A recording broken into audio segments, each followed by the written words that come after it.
Hey guys, coming at you with some info on the upcoming fitness challenge for the month of June. So we are wrapping up May, or should have wrapped up May by the time you're seeing this video, where we finished our kettlebell swing challenge. Hopefully if you took part in that, you enjoyed it, saw some benefits from that, doing those 100 kettlebell swings daily or every day you trained.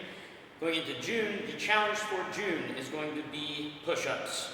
Not only push-ups, but 100 push-ups a day, or maybe just on your training or non-training day. So this is going to be formatted a little differently than we did the kettlebell swing in May. So on this, you can choose from a few different options. So if you are very novice or beginner level, and you're not good at doing push-ups, cannot even do a single push-up on the floor, that's fine. You might want to break your 100 reps up throughout the day. So maybe like in the morning, do like 10 to 20 reps. Middle of the day, do a few more. Finish them up at night, you have 100 for the day. Or maybe you want to do it on a non-trained day, so you're just busting out 100 reps in 10 to 20 minutes or so.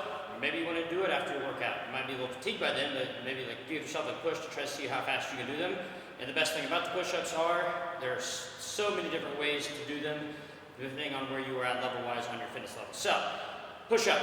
Limit your ability to push yourself up off the ground. And if you're unable to do that, the goal will be to get down to be able to do it on the ground. So maybe you're not able to do a single push-up on the ground. This would be a great way to work towards being able to do one or even more on the ground by the end of the month of June. So, when it comes to push-up, a couple things to keep in mind. It seems like a very simple exercise. It is a very staple exercise, but I do see it done incorrectly very often, even here in the facility, quite often. So, it is a upper body push movement, horizontal press. So, if I were to do a push-up on the ground, my goal here, so you can see me from the side, is to get everything set, palms on the ground, about shoulder width apart, maybe outside that, and I'm up on my toes. Now, I don't want to have a sagging lower back.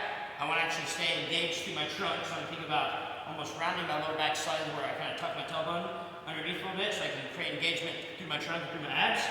I'm going to create active glutes, stabilize my hips and lower back, and as I go down, everything should move as one unit. Getting chest down very close to the floor, pressing my hands through the floor to lift my whole entire body up as one moving piece, rather than getting down to the bottom, lifting my chest up first, keep my hips down, and then my hips follow. That would be the incorrect way to do it.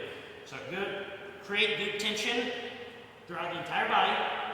Lowering is one, pressing up is one. So if you're doing it on the floor, if you're unsure if you're getting low enough, get something out, set right underneath the base of your sternum, so like lower point of your breastbone. Set that on the floor, anything like 2 or 3 inches tall off the ground, get set here, and then your goal should be to try to touch your chest to that object every single rep. Now, a lot of you are going to be wondering, well, okay, I cannot do a push-up on the ground. What am I supposed to do? So, get your hands elevated off the floor. Rather than doing them from your knees, which also is an option, but rather than doing from there, I would almost prefer you to get up off the ground. I mean, you can practice from your toes and work on keeping everything in line from head to toe, like I just mentioned on the floor. Then on the edge of the bench, here, still moving as one, getting my chest all the way to the bench.